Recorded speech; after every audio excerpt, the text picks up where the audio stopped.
స్వాగతం సుస్వాగతం. ఈరోజు వర్డ్ క్లాస్లో మనం ఏం తెలుసుకుందామంటే ఫైల్ ట్యాబ్ని ఎందుకు వాడతాం, తర్వాత హోమ్ ట్యాబ్లో హోమ్ని ఎందుకు వాడతాం, ఇట్లా ఒక్కొక్క ట్యాబ్ గురించి తెలుసుకుంటూ పోదాం. ఇలా నేను వర్డ్ ఓపెన్ చేసిన తర్వాత ర్యాండ్ కమాండ్ ద్వారా డేటాని ఇలా తీసుకుంటా. =RAND అని నొక్కి ఎంటర్ నొక్కితే ఇలా కొంత డేటా వస్తుంది. ఆ డేటా మొత్తాన్ని సెలెక్ట్ చేయడానికి Ctrl+A నొక్కి Ctrl+C నొక్కి అదే డేటాని పేస్ట్ చేసుకుంటా. ఎందుకంటే నాకు కొన్ని పేజీల డేటా రావాలని నేను ఇట్లా చేస్తున్నా. ఇట్లా చేసిన తర్వాత దీంట్లోకి ఇప్పుడు ఫైల్ ట్యాబ్ ఎందుకు అంటే డేటాని స్టోర్ చేసుకోవడానికి. ఆ డేటా ఎలాంటి ఫార్మాట్లో స్టోర్ చేసుకోవడం అనేది తర్వాత విషయం. అంటే ఆ డేటాని మనం నార్మల్ వర్డ్ డాక్యుమెంట్ అంటే docs ఫార్మాట్లో స్టోర్ చేసుకోవచ్చు, లేదా పీడిఎఫ్లో అయినా స్టోర్ చేసుకోవచ్చు, లేదా వేరే ఇంకా చాలా ఫార్మాట్స్లో స్టోర్ చేసుకోవచ్చు.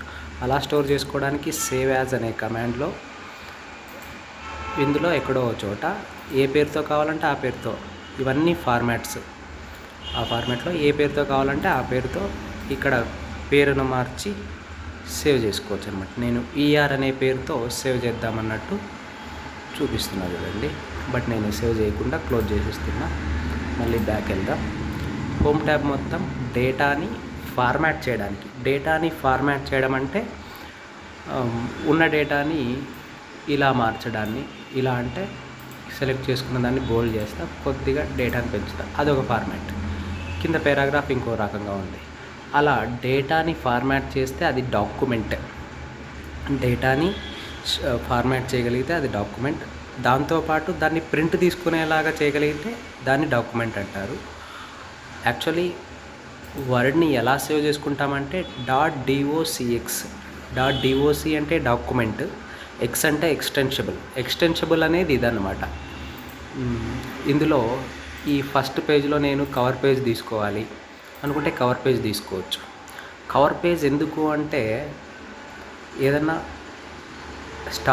బుక్ స్టార్టింగ్లో ఒక టైటిల్ రాసుకోవాలి, లేదా ఒక హెడ్డింగ్ లాంటిది ఒకటి మనం చూసింటాం చాలా బుక్స్లో, అలాంటివి రాయడానికి ఇది యూజ్ అవుతుంది అన్నమాట.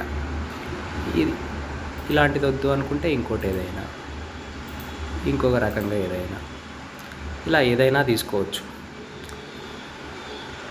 ఓకే, తర్వాత నెక్స్ట్ బ్లాంక్ పేజ్ అయినా తీసుకోవచ్చు. అంటే ఆ పేజ్ మొత్తం బ్లాంక్గా వచ్చేసింది చూడండి, అలా. ఓకే, నెక్స్ట్ ఇన్సర్ట్లోనే పేజ్ బ్రేక్ తీసుకోవచ్చు. ఏ పేరాగ్రాఫ్ నుంచి మనకు నెక్స్ట్ పేజీలోకి రావాలనుకుంటామో అక్కడ కర్సర్ని ఆల్రెడీ హోల్డ్ చేసి దాని తర్వాత మనం ఈ కమాండ్ మీద క్లిక్ ఇవ్వాలి. పేజ్ బ్రేక్ అనే కమాండ్ మీద క్లిక్ ఇవ్వాలి. ఇస్తే చూడండి బ్రేక్ అయిపోయి ఇటువైపు వచ్చేసింది.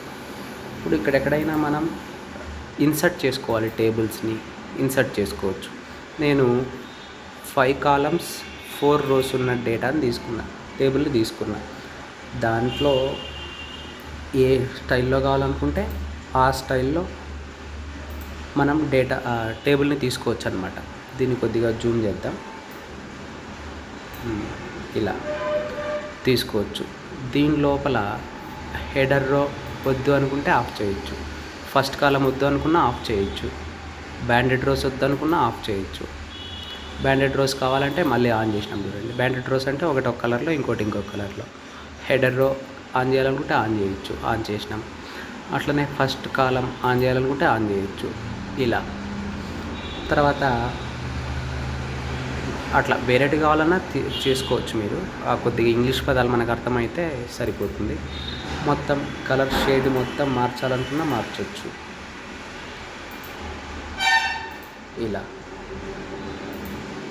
ఓకే, ఇదన్నమాట ఇది. అంతే. ఓకే, ఇదే టేబుల్లోనే మనకి ఇంకా ఎక్స్ట్రా రోస్ కావాలంటే మళ్ళీ లేఅవుట్ ట్యాబ్లోకి పోయి అక్కడ ఇన్సర్ట్ అబోవ్ కానీ బిలో కానీ ఇలా యాడ్ చేస్తూ వెళ్ళొచ్చు అనమాట. ఇన్సర్ట్ లెఫ్ట్ అంటే ఇంకొక కొత్త కాలం, అంటే అంతవరకు సెలెక్ట్ అయింది కాబట్టి అట్లా వచ్చింది.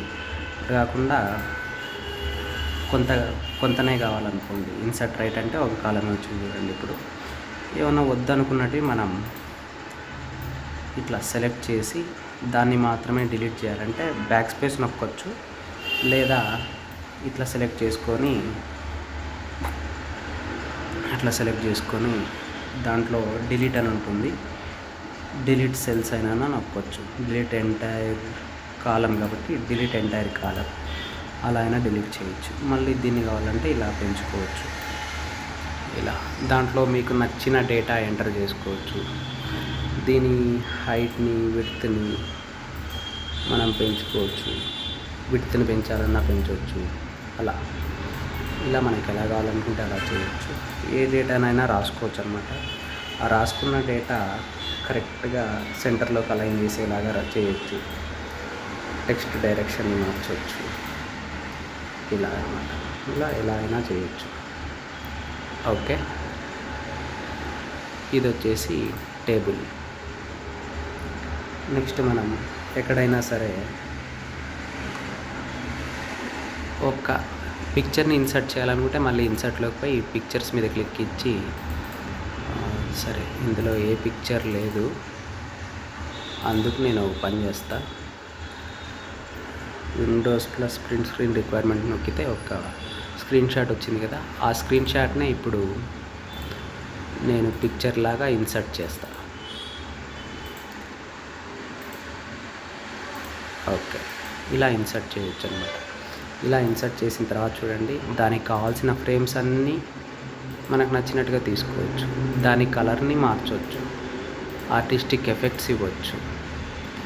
ఇవన్నీ ఇచ్చిన తర్వాత మనకు నచ్చకపోతే రీసెట్ చేయొచ్చు, పిక్చర్ని నార్మల్ అయిపోతుంది. పిక్చర్నే మార్చాలనుకున్నా మళ్ళీ మార్చవచ్చు ఇక్కడి నుంచి. అలా పిక్చర్ బార్డర్ వచ్చేలాగా తీసుకోవచ్చు. దానికి కలర్ ఎఫెక్ట్స్ని ఇవ్వచ్చు. ఇలా ఎలా కావాలంటే అలా. ఇవన్నీ ఎక్స్ప్లోర్ చేయాలి మనమే. అలా అన్నమాట. పొజిషన్ని మార్చవచ్చు. ఓకే, ఇవన్నీ కూడా మళ్ళీ మనం షేప్స్ తీసుకోవచ్చు. ఆ షేప్స్ అనేది ఇప్పుడు నేను నెక్స్ట్ చెప్తాను. చూడండి, ఎంటర్ నొక్కిన తర్వాత ఇలా కొంత స్పేస్ తీసుకుందాం. తీసుకొని ఇక్కడ షేప్ని ఇన్సర్ట్ చేద్దాం. ఇలా దీని మీద ఇంకొక షేప్ ఇన్సర్ట్ చేయాలంటే ఇలా అన్నమాట. ఇదంతా నేను ఫార్మాట్ అనే ట్యాబ్ ద్వారానే చేస్తున్నా. ఈ షేప్ తీసుకోవడానికి నేను ఇక్కడి నుంచైనా తీసుకొని ఉండొచ్చు, ఇక్కడ నుంచి ఇన్సర్ట్లో నుంచైనా తీసుకొని ఉండొచ్చు, లేదా ఫార్మాట్ అయినా ఆన్ అయి ఉంటుందన్నమాట. దీంట్లో షేప్ కలర్స్ ఏవి కావాలంటే అది తీసుకోవచ్చు.